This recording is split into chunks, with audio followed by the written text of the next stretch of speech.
May 9th, 2011. Let me first explain the reason why I'm dressed like this is I was at a wedding last night and I passed out in my clothes and got up and just been doing my thing. I don't know. Irrelevant. I'm over at my folks' house right now where, me and my brother were raised and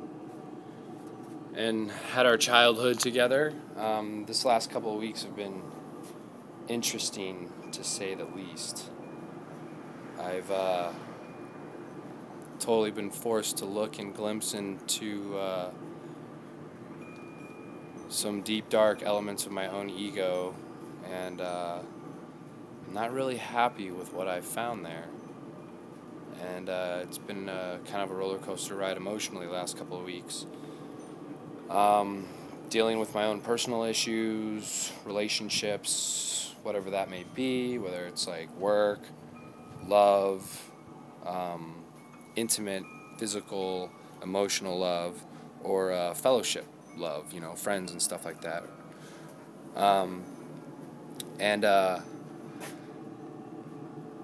trying to deal with that right now and how I react when I am emotional, which I've always been from the school of thought that, yes, everything is a choice and you can choose how you want to handle things, but it's really hard to make logical decisions when you're emotional, because I feel that emotion and logic is more often than not are conflicting points of views.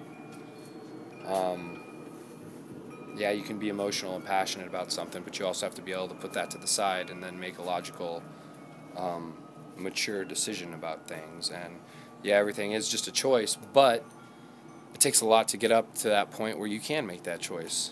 I realize that more than ever now. Choices aren't the easiest thing. So I've also been dealing with, the bike ride and what I have to do, not only physically but emotionally.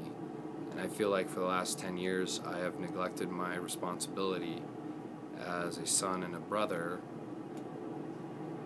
in my participation with my family, since my brother made the choice to take his own life. So, we're planning on stopping in about 100 cities and talking to other survivors. And that's going to be rough. And I have to be prepared for that. Mike has to be prepared for that. Zach has to be prepared for that. And the best place to start is with your own community. That's what I'm doing. For my, direct community, it's my family. I feel like I have 10 months before the bike ride, so I feel like, and I know I'm putting this pressure on myself, choice, but I feel like I have 10 months to make up for 10 years of neglect. That neglect came from fear and misunderstanding and guilt, And I'm not going to sit here and say that, like, how I have dealt with my brother's suicide is a staple of how survivors, because I don't know how other survivors, that's the whole point of this bike ride. I want to know how they choose to deal with things and how they're able to deal with things. This is how I have done it.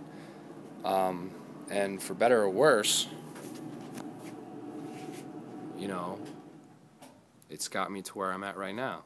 I'm not really happy with it, but then again, I can't look back on it and say, shoulda, coulda, woulda. It is, I'm at the point where I'm at right now, and I can't really worry about the past. I have to worry about now, this moment, and what I'm going to do with it. So, recently in the last week, I found myself crying and saying out loud, "Mark, I miss you." That's the first time I've said this in 10 years, almost 10 years. And I do miss him. We had a lot of differences, as siblings do have, but he was my brother. He was my family.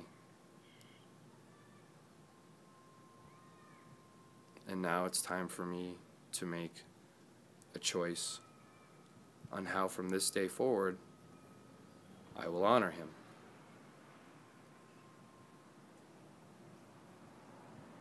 A lot of work to do ahead. In the head, in the heart, of the body. And I'm gearing up for it. Mark, I love you. I miss you terribly. I think about you every day. And this is for you. Peace.